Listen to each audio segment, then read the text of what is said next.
থাকলে তুমি আশেপাশে মনে আমার আবেগ আসে প্রেমের লাগে বুকটা করে আ আ ও দুষ্টু কোকিল ডাকে রে কুকু কুকু কুকু কু।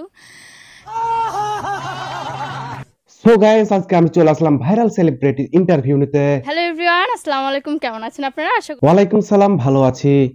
আপনাকে কোনো প্রশ্ন করলে নাকি আপত্তি করেন না? বিব্রত করার কোনো সুযোগই নেই, কোনো চান্স নেই, আমি একদম চিল। আমি কি আজকের ইন্টারভিউতে আপনাকে রোস্ট করব?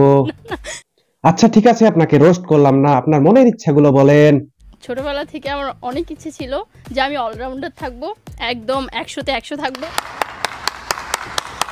100-তে 100 অলরাউন্ডার তারাই যারা মাঠে ভালো খেলে বা কক্সবাজার গিয়ে নাইট ডিউটি করে আইফোন কিনে।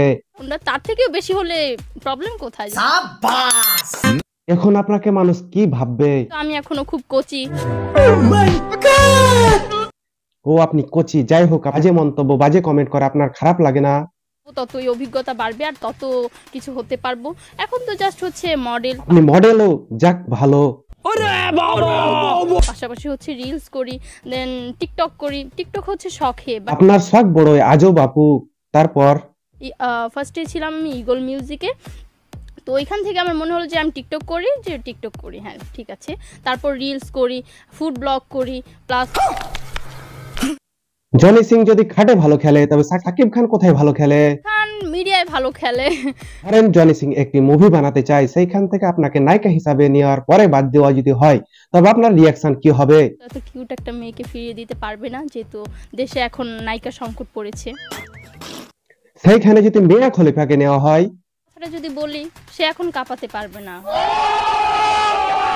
জগৎটা যদি আমাদের দেশে নায়িকা থাকতো, তাহলে কেন বাইরের দেশ থেকে নায়িকা আনানো হয়? তুই ইয়াং আছি, আমার মনে হয় যে আমি অনেক বেশি সিনেমা কাঁপাতে পারবো। আপনি যে তার কাটা তার ছেঁড়া একটা পাগল, আপনি কি মানসিক হাসপাতালে গিয়েছেন বা মানসিক ডাক্তার দেখিয়েছেন? বক্সে খালি মানুষ এটা লিখে যে আপনার মানসিক ডাক্তার দেখানো দরকার, আপনি পাবনায় যাওয়া দরকার। তো আমি ভাবলাম যে হয়তো ওইটা কোনো ভাইরাল জায়গায় জন্য আমাকে যেতে বলছে। আমি যদি একটু টিকটক করে ভাইরাল হয়ে যাই তাহলে ক্ষতি কি? যাওয়ার ইচ্ছা। কখনো আপনার মনে হয়নি যে সেখানে আপনার ভর্তি হওয়া দরকার? ভর্তি কেন হব? টিকটক করতে যাব।